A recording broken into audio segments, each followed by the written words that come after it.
सम्माननीय सभामुख महोदय, प्रस्तुत नेपाल नागरिकता ऐन 63 संशोधन गर्नको विधेयक का ऊपर सामान्य छलफलमा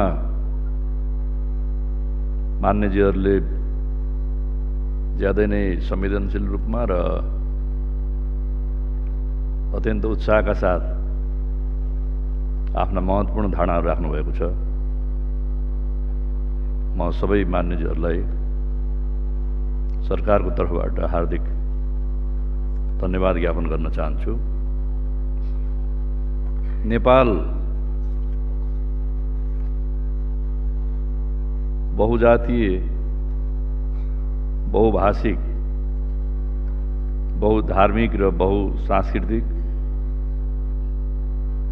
मुलुक हो। नेपालमा भौगोलिक हिसाबले पनि मधेस, तराई, पहाड, हिमाल अवस्थिति छ र हाम्रो भाषा र वेशभूषामा पनि विविधता छ। म स्मरण गर्न चाहन्छु, पहिलो संविधान सभाको पहिलो बैठकमा जुन बैठकले संविधान सभाका सदस्यहरूले यसै हलमा संविधान सभा सदस्यको शपथ पनि खानुभयो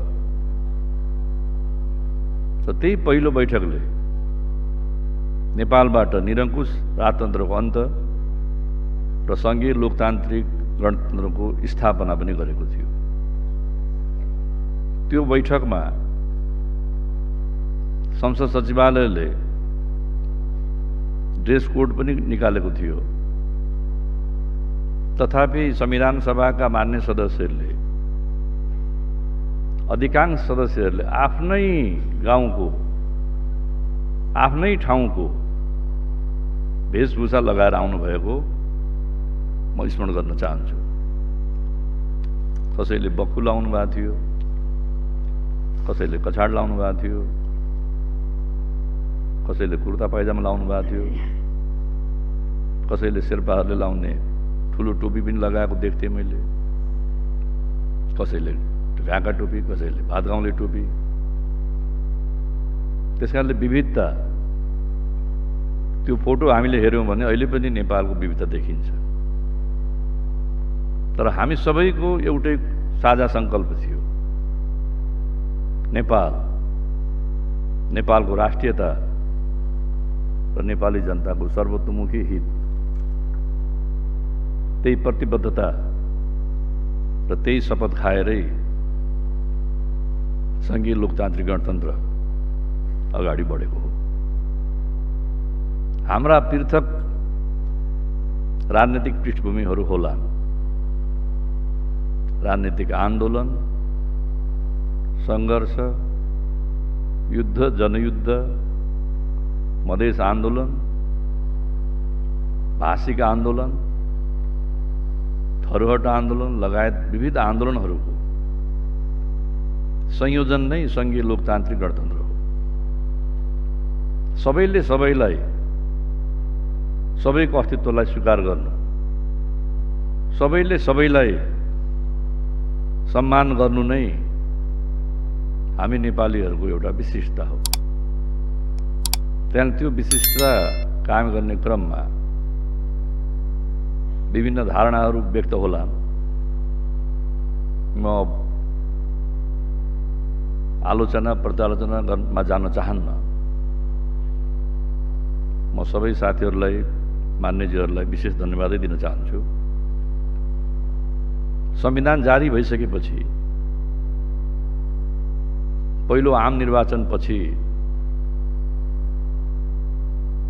नागरिकता विधेयक बनाउने कोसिस भएको हो। नागरिकता विधेयक सदनमा पेश भयो। राज्य व्यवस्था समितिमा झन्डै 22 महिना सघन छलफल भयो। थुप्रै मिटिङहरू भए, 34 वटा भन्दा बढी मिटिङहरू भए। म राज्य व्यवस्था समिति सभापतिजीलाई, समितिका सदस्यहरूलाई, त्यहाँ संशोधन प्रस्ताव प्रस्तुत गर्ने मान्यजीहरूलाई, जसले त्यहाँ गएर आफ्ना संवेदनशील र महत्त्वपूर्ण धारणा राख्नुभयो, उहाँहरू सबैलाई म धन्यवाद दिन चाहन्छु। त्यो विधेयकको जगमै अहिलेको नयाँ विधेयक पनि बनेको, कतिपय सन्दर्भमा त्यसैको निरन्तरता पनि छ। त्यो विधेयक र राज्य व्यवस्था समितिको प्रतिवेदनका बावजुद पनि परिस्थिति यस्तो बन्यो कि सरकारले अध्यादेश ल्याउनु पर्यो। सरकारद्वारा ल्याइएको अध्यादेशले केही नेपाली नागरिकहरूले नागरिकता पनि पाउनु भयो, तर सर्वोच्च अदालतले नागरिकता जस्तो संवेदनशील विषयमा, गम्भीर विषयमा सदनमा छलफल होस्, सदनको प्रक्रियाबाट नागरिकता विधेयक ऐनमा परिष्कृत होस् र अध्यादेशबाट जारी भएको ऐनलाई सदनमा फर्काइदियो। हाम्रो संविधानले कार्यपालिका, न्यायपालिका र व्यवस्थापिकामा शक्ति पृथकीकरण गरेको छ। कार्यपालिकाले कतिपय कार्यहरू सम्पादन गर्दछ, व्यवस्थापिकाले विधेयक र ऐन बनाउँछ, न्यायपालिकाले त्यसको व्याख्या गर्दछ। न्यायपालिकाले गरेको निर्णयको पनि म सम्मान गर्न चाहन्छु सरकार तर्फबाट। त्यसै आधारशिलामा उभिएरै यो विधेयक बनाइएको।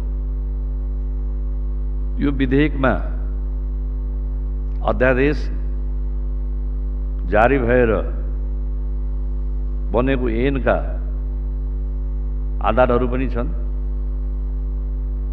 प्रारम्भमा प्रस्तुत गरिएको विधेयक जो राज्य व्यवस्था सुशासन समितिमा लामो समय छलफलमा रह्यो र प्रतिवेदनको रूपमा आयो, त्यो विधेयकमा रहेका कतिपय महत्त्वपूर्ण विषयहरू पनि यसमा समेटिएका छन्।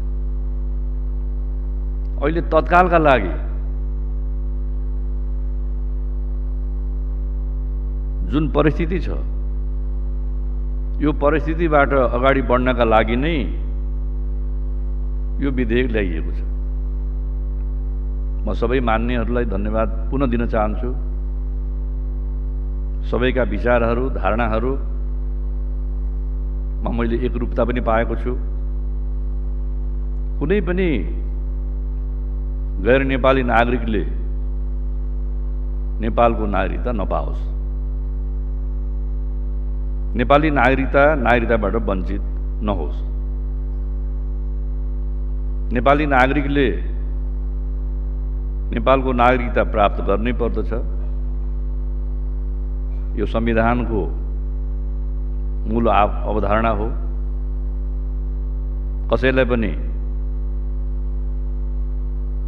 कुनै पनि नेपालीलाई नेपाली नागरिकताबाट वञ्चित गरिने छैन भन्ने संविधानको अवधारणा रहेको छ। त्यसै अवधारणामा उभिएरै यो विधेयकलाई अगाडि बढाइएको छ। म आग्रह गर्न चाहन्छु र म धन्यवाद पनि दिन चाहन्छु। अघि हाम्रा मान्यजीहरूले हिमाल पहाडको पनि कुरा गर्नुभएको छ। नेपालको हिमाली भूभागमा अहिले धेरै पछि मात्रै नेपाल सरकारले सशस्त्र प्रहरी बल नेपालको बीओपीहरू राखेको छ। बीओपीका अधिकृत जवानहरू सीमित साधन र स्रोतका बावजुद बडो कठिन भूगोलमा पनि बडो प्रतिबद्धताका साथै खट्नु भएको छ। उहाँहरूलाई धन्यवाद दिन चाहन्छु। बीओपी राख्न थाले धेरै भएको छैन, तथापि नजिक राख्न सकिएको छैन। हिमाली भूभागको सीमाको रक्षा त्यहाँका हिमाली भूभागका नेपाली दाजुभाइ दिदीबहिनीले नै गर्दै आउनुभएको छ। कठिन र कष्टकर भौगोलिक अवस्थामा पनि घर बनाउनु भएको छ, गोठ बनाउनु भएको छ, खेतीपाती गर्नुभएको छ र उहाँहरूले यो हिमाल हाम्रो हो, यो चुचुरो हाम्रो हो, यो पहाड, यो हिमलेख हाम्रो हो, यी ग्लेसियरहरू नेपालका हुन् भन्ने सदियौँदेखिको उहाँहरूको दृढताले, दाबीले नेपालको भूभागको रक्षा भएको हो। चाहे त्यहाँ राई लिम्बूहरू हुनुहोला, चाहे शेर्पा, लामा र तामाङहरू हुनुहोला, मध्य पहाडी हिमाली भूभागमा गुरुङहरू पनि हुनुहोला, त्यस्तै मगर हुनुहोला अलि तल, कर्णाली प्रदेशका कर्णालीका दाजुभाइ दिदीबहिनीहरू हुनुहोला। उहाँहरूको प्रयत्न र उपस्थितिले हिमाली भूभागको नेपालको जमिनको रक्षा भएको छ, हाम्रो सर्वसत्ताको रक्षा भएको छ, राष्ट्रियताको रक्षा भएको छ। त्यस्तै मेची किनारमा रहेका त्यहाँका नेपाली नागरिकहरूले, दाजुभाइ दिदीबहिनीहरूले त्यहाँको भूगोल र जमिनको रक्षा गर्नुभएको छ। त्यस्तै महाकालीका किनारमा रहेका नेपाली दाजुभाइ दिदीबहिनीहरूले महाकाली किनारको जमिन, त्यहाँको बगर, त्यहाँको भूगोल र भूभागको रक्षा गर्नुभएको छ। त्यस्तै मधेसमा रहनुभएका मधेसका दाजुभाइ दिदीबहिनीहरू, उहाँहरूको प्रयत्नले त्यहाँ हाम्रो भूमिको रक्षा भएको छ, भूगोलको रक्षा भएको छ। जुनसुकै जात जाति, भाषाभाषी, वेशभूषाका भए तापनि यो बोट, यो घर, यो आँगन, यो बारी मेरो हो, यो नेपालमा पर्छ, म नेपाली हुँ भन्ने दृढता र प्रतिबद्धताका कारणले सदियौँदेखि नेपालको राष्ट्रियताको रक्षा भएको छ। त्यो कुरालाई हामी सबैले सम्मान नै गर्नुपर्दछ। तर नागरिकता पनि नेपाली नागरिकले नै नेपालको नागरिकताको प्रमाणपत्र पाउने हो। कुनै पनि नेपाली नागरिकताको अधिकारबाट वञ्चित नहोस्, त्यही नै हाम्रो प्रतिबद्धता र सहयोगता हो। त्यस क्रममा नै यो विधेयकलाई अगाडि बढाइएको छ र विधेयकलाई अगाडि बढाउने क्रममा संविधान हाम्रो मूल आधारशिला हो। कुनै पनि मुलुकको संविधान त्यो मुलुकको धर्मग्रन्थ जस्तो अपरिवर्तनीय हुँदैन। हाम्रो संविधान पनि परिवर्तनीय छ, त्यसका आफ्ना प्रक्रियाहरू छन्, पद्धतिहरू छन्। यदि हाम्रो बीचमा सहमति भयो भने, आवश्यक बोध भयो भने, समय आयो भने संविधान पनि परिष्कृत हुँदै जान्छ। हामीले संविधान जारी गरिसकेपछि संविधानका कतिपय प्रावधानहरूलाई हामीले परिष्कृत गरेकै छौँ। पछिल्लो पटक हाम्रो संविधानको हाम्रो नक्सा भएको अनुसूची बदल्दाखेरि पनि हामीले संविधान संशोधन गरेकै हो, सबै सहमतिमै।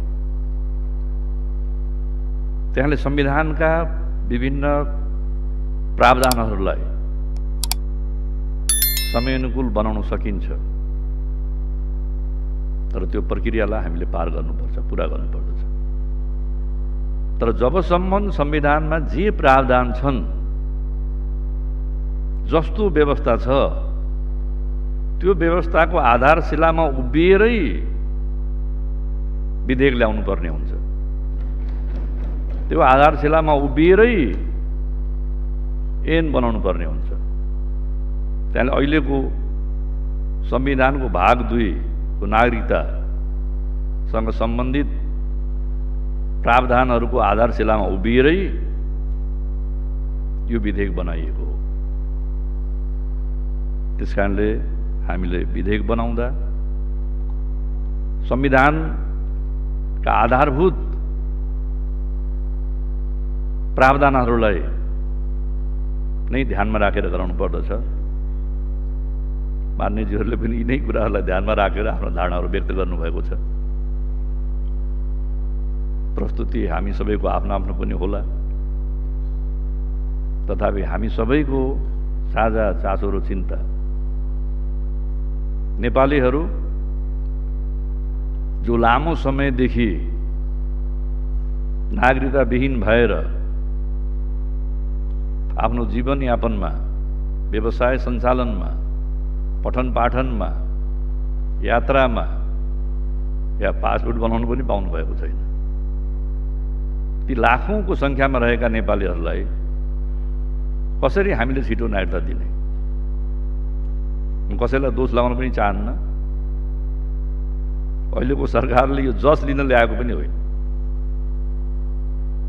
हामी दोषारोपणबाट र जस अफसोसबाट पनि माथि उठौँ। यो अहिले हामी सबैको राष्ट्रिय दायित्व।